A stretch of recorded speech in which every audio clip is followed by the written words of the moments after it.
Hello and नमस्कार दोस्तों। मेरा नाम है ऋतिक शर्मा और आपका स्वागत है ग्लोबल इको स्टडीज पे। और आज हम बात करेंगे major geopolitical change in the world, BRICS currency के बारे में। रशिया के अंदर BRICS currency payment system launch हो चुका है। आज हम जानेंगे कि ब्रिक्स करेंसी पेमेंट सिस्टम क्या है और इससे कैसे फ़ायदा मिल सकता है आम नागरिक को, और इससे कैसे विदेशों में घूमना, बिजनेस करना आसान हो सकता है भारतीयों के लिए भी और अन्य ब्रिक्स मेंबर्स के लिए भी। तो आज हम चलिए जानते हैं। तो जिन्हें नहीं पता मैं उन्हें बता दूं, ये ब्रिक्स क्या है, ब्रिक्स पेमेंट सिस्टम क्या है, इसकी क्या ज़रूरत है और इसे कब स्टैब्लिश किया गया और ये कौन से देश इस्तेमाल कर सकते हैं। मेरा नाम है ऋतिक शर्मा। आइए शुरू करते हैं। सो ब्रिक्स पेमेंट सिस्टम, ब्रिक्स एक 5 देशों का संगठन है जिसमें Russia, China, Brazil, south Africa और इंडिया है। इसे स्विफ्ट पेमेंट सिस्टम के अगेंस्ट बनाया गया था, यूएस डोमिनेंस खत्म करने के लिए। यूएस डॉलर की जो डोमिनेंस है पूरी विश्व के अंदर, आज आपको कोई भी पूरी दुनिया के अंदर ट्रांजैक्शन करनी है, सो आपको यूएस डॉलर के अंदर ही उसे ट्रांसफर करना पड़ता है, क्योंकि डॉलर एक ग्लोबल रिजर्व करेंसी है। इस वजह से आप इसके बिना आप पूरी दुनिया में कहीं भी पेमेंट ट्रांसफर नहीं कर सकते। अगर मैं एक एग्जांपल दूं, लाइक भारत सऊदी अरब से तेल खरीदता है, तो क्या वो भारत की करेंसी में पेमेंट करता है या फिर सऊदी अरब की करेंसी रियाद में पेमेंट करता है? वो दोनों में से किसी भी करेंसी में पे नहीं करता है। भारत को पहले यूएस डॉलर्स को कन्वर्ट करना पड़ता है इंडियन रुपीस से यूएस डॉलर में, फिर वो पैसे ट्रांसफर करता है सऊदी अरेबिया को, और सऊदी अरेबिया उसे यूएस के पास ले जाके अपनी करेंसी में कन्वर्ट करवाता है जो उन देश की करेंसी है, लाइक सऊदी रियाद। सो ये एक पेमेंट सिस्टम है, क्योंकि पूरी दुनिया में एक करेंसी एक्सेप्टेशन चाहिए। पूरी दुनिया को एक ही करेंसी पे एक्सपेक्टेशन अपनी रखनी पड़ेगी, क्योंकि विश्व के अंदर हम हर करेंसी तो नहीं चला सकते। सो इसी को काउंटर करने के लिए रशिया, चाइना और इंडिया ने काफ़ी साल पहले सोचा कि हमें एक इसका ऑल्टरनेटिव लाना चाहिए, लाइक जो डी डॉलराइजेशन है पूरे विश्व का, क्योंकि ये कई सालों से चला आ रहा है कि यूएस अपनी डोमिनेशन दिखा रहा है डॉलर के ऊपर। सो इसी वजह से ब्रिक्स पेमेंट सिस्टम को लॉन्च किया गया। अब ब्रिक्स पेमेंट सिस्टम कैसे काम करता है? जैसे आपने भारत में यूपीआई सिस्टम देखा है, आप भारत की किसी भी दुकान पे जाते हैं, वहाँ पे क्यूआर स्कैन करते हैं और एक पेमेंट, सिंपल एक पेमेंट ट्रांजैक्शन आप कर देते हैं। सो सेम उसी तरीके से, लाइक आप रशिया या ब्राज़ील या फिर आप चाइना घूमने जाते हैं भारत से, सो सेम आप ब्रिक्स पेमेंट सिस्टम लॉन्च अपने फ़ोन में डालेंगे, आप सिंपल एक स्कैन करेंगे, वहाँ पे जो भी क्यूआर लगे हैं, आपको इंडियन रुपीस बदलने की भी ज़रूरत नहीं है, वो ऑटोमेटिकली बदल जाएगा, क्योंकि ये भारत की भी एक करेंसी होने वाली है, आपकी जानकारी के लिए बता दूं। सो इसी को आगे बढ़ते हुए हमें समझना होगा कि पहले ये ब्रिक्स पेमेंट सिस्टम लॉन्च कैसे किया गया और इसके अगेंस्ट में कौन देश खड़े होंगे। सो सबसे पहले हम economic performance of BRICS members currency countries हमें जानना होगा, लाइक एक्सपेक्टेशंस और हमारे फुटप्रिंट्स क्या होंगे ग्लोबल साउथ को लेके। ग्लोबल साउथ यानी जो भी मिडिल इनकम वाले देश हैं उसको लेके। सो ब्रिक्स की स्टैब्लिशमेंट 2008 में की गई थी, भारत, रशिया, चाइना और ब्राज़ील के द्वारा, लेकिन इसमें बाद में साउथ अफ्रीका को भी ऐड कर लिया गया, क्योंकि भारत का पर्सपेक्टिव ये है कि भारत भी ग्रो करेगा और साउथ अफ्रीका या फिर पूरे अफ्रीका कॉन्टिनेंट को भी हमें साथ लेकर चलना है, इस वजह से। सो इसके अगेंस्ट में G7 नेशन है, जो कि 7 देशों का समूह है।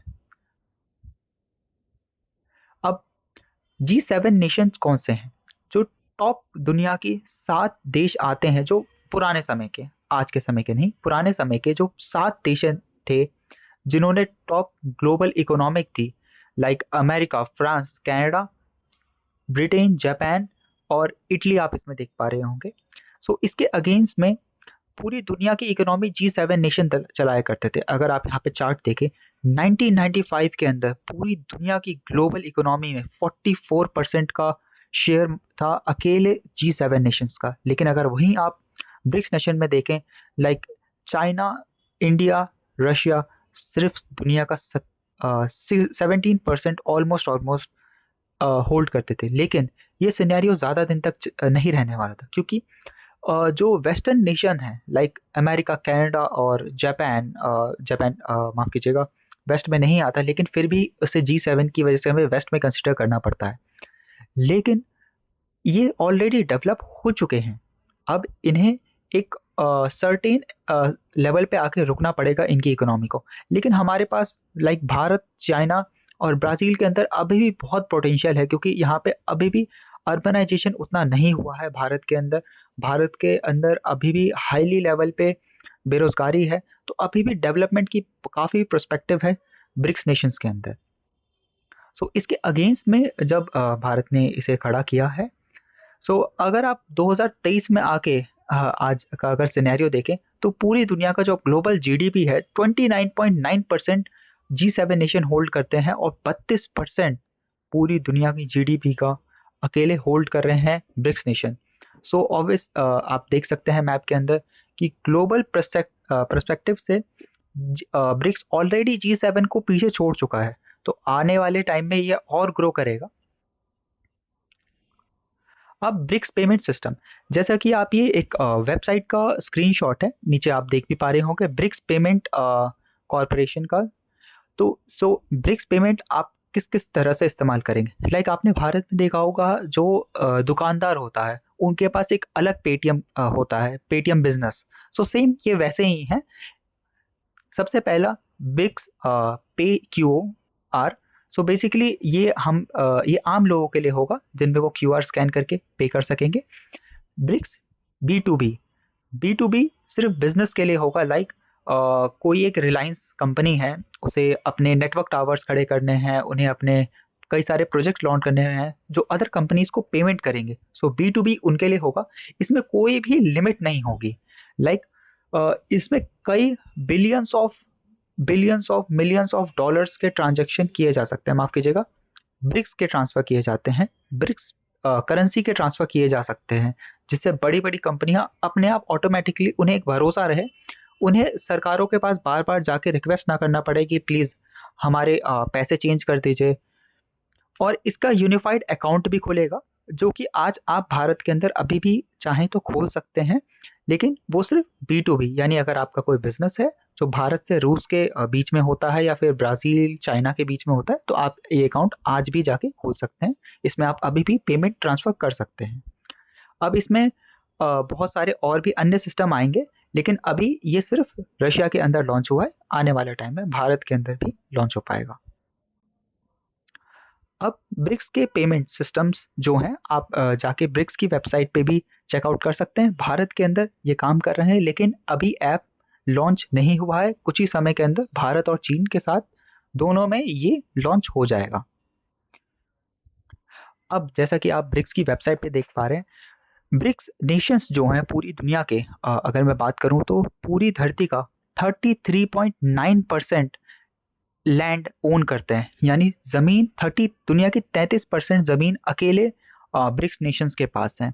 दुनिया की 36% से ज़्यादा जीडीपी अकेले ब्रिक्स नेशंस होल्ड करते हैं। पूरी दुनिया का 24% से ज़्यादा एक्सपोर्ट वैल्यू है, इसमें ब्रिक्स नेशंस होल्ड करते हैं। पूरी दुनिया का 45% पॉपुलेशन ब्रिक्स नेशन होल्ड करते हैं, और इसमें आने वाले टाइम में और भी इजाफा होगा, क्योंकि भारत की पॉपुलेशन अगर आप देखें तो अभी भी बढ़ ही रही है, वो घट नहीं रही।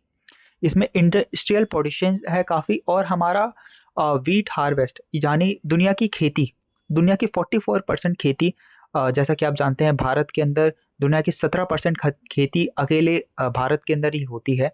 सो आप समझ सकते हैं कि इसमें चाइना और रूस जैसे बड़े एरिया वाले देश भी ऑलरेडी एडेड है। सो जैसा कि आपको मैं बता चुका हूँ कि ब्रिक्स नेशंस के अंदर ब्राज़ील, रशिया, इंडिया और चाइना, साउथ अफ्रीका हैं। इनके जो नए मेंबर्स हैं, सऊदी अरब, यूएई, एथोपिया, इजिप्ट, ईरान। अब इसके कॉन्सिक्वेंसेस भी हमें पता होने चाहिए। इसके कॉन्सिक्वेंसेस भी क्या हो सकते हैं कि जैसा कि आप देख पा रहे हैं, इसमें जो नए मेंबर्स हैं वो ऑलरेडी एक एलाय हैं अमेरिका के। जैसे आप सऊदी अरब और यूएई को देख पा रहे हैं, ये एक ऑलरेडी एक एलाय हैं। सऊदी अरब का काफ़ी सारे मिलिट्री पैक्ट्स साइन है, यूएस की सिक्योरिटी ले चुका है। तो ये एक असर्टेन हो सकता है, क्योंकि अमेरिका और वेस्टर्न नेशन इससे ज़रूर नाराज़ हैं, भारत से भी नाराज़ हैं, चाइना से भी नाराज़ हैं। लेकिन हमें ये देखते चलना पड़ेगा, हमें बैलेंस करना है पूरी दुनिया के अंदर कि हम इसे कैसे कंट्रोल करें, इसे कैसे सर्टेन करें। और अगर यही फिर से वो सवाल कि हमें चाहिए ही क्यों? क्यों हम पूरी दुनिया के अंदर ग्लोबल करेंसी एक रिज़र्व क्यों नहीं बना सकते? देखिए, इसका जवाब ये है कि अगर ग्लोबल करेंसी बनाना है, तो वो किसी एक देश को हम नहीं दे सकते, जो कि अभी यूएस के पास इसकी फैसिलिटीज़ है। उसने खुद ही ग्लोबल करेंसी रिज़र्व को अनाउंस कर रखा है। इस वजह से पूरी दुनिया को एक्सेप्ट करना पड़ता है यूएस डोमिनेंस डॉलर, और यही ताकतवर बनाता है यूएस को। लेकिन ये ज़्यादा समय तक नहीं चलने वाला, क्योंकि यूएस भी की डेवलपमेंट भी रुक चुकी है। जैसे कि आप अगर आप सर्च करेंगे GDP growth rate of US, so just still वो 2.25 पे अटकी हुई है, वो उससे आगे नहीं बढ़ पा रही है। लेकिन अगर भारत की आप अभी जीडीपी ग्रोथ रेट चेक करेंगे तो वो अभी भी 7.5% है। चाइना की अगर आप चेक करेंगे तो वो अभी भी 5% है। अब इसके अंदर अलायंस क्या है? जैसा कि आपने देखा, इसके अंदर अलायंसेस बहुत सारे हैं, क्योंकि पूरी दुनिया में अभी भी 59% जो करेंसी यूज हो रही है वो यूएस डॉलर है। इसके अलावा 19% यूरोप यूरो यूज हो रहा है, लेकिन वो भी कहीं ना कहीं यूएस के इन्फ्लुएंस में ही कंट्रोल होता है। अगर आप जापान की बात करेंगे तो भी वो यूएस के कंट्रोल में होता है। तो इसमें 2.5% और सिर्फ चाइना का एक रेशियो है जो ग्लोबल करेंसी के अंदर आता है। इसके अलावा और कोई देश नहीं है आज के वक्त में जिसकी ग्लोबल करेंसी ऑलरेडी चलती हो विश्व के अंदर। सो आने वाला समिट कब होने वाला है? जैसा कि मैं बात कर रहा हूँ कि आने वाला समिट अब 22 अक्टूबर 2024 को ब्रिक्स का एक नया समिट होगा, जिसमें क्योंकि रूस के अंदर BRICS payment system already launch हो चुका है। अब प्रधानमंत्री नरेंद्र मोदी भी इसे अटेंड करने वाले हैं 22 अक्टूबर को, जहाँ पे राष्ट्रपति शी जिनपिंग भी साथ रहेंगे। ये पिछले ब्रिक्स समिट की फोटो है, इसमें व्लादिमीर पुतिन नहीं है, क्योंकि आप जैसा कि जानते हैं कि रूस के अंदर वॉर चल रही थी। सो वहाँ पे डिप्लोमेट आए थे उस समय के अंदर, और बीच में साउथ अफ्रीका के प्रेसिडेंट हैं, president of China Xi Jinping हैं, और Lula da Silva president of Brazil हैं। अब मेनली डिस्कशन क्या होगा 22 अक्टूबर को?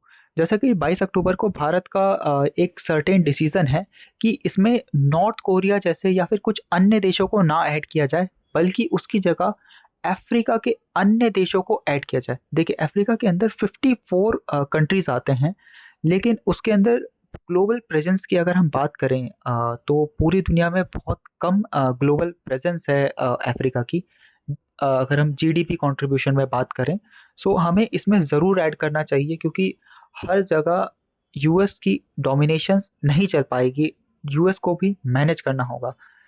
अब इसके कॉन्सिक्वेंसेस क्या हो सकते हैं? भारत को इसके कॉन्सिक्वेंसेस क्या झेलने पड़ सकते हैं? आपके मन में सवाल आ रहा होगा, क्या ये हमारे लिए अच्छा है?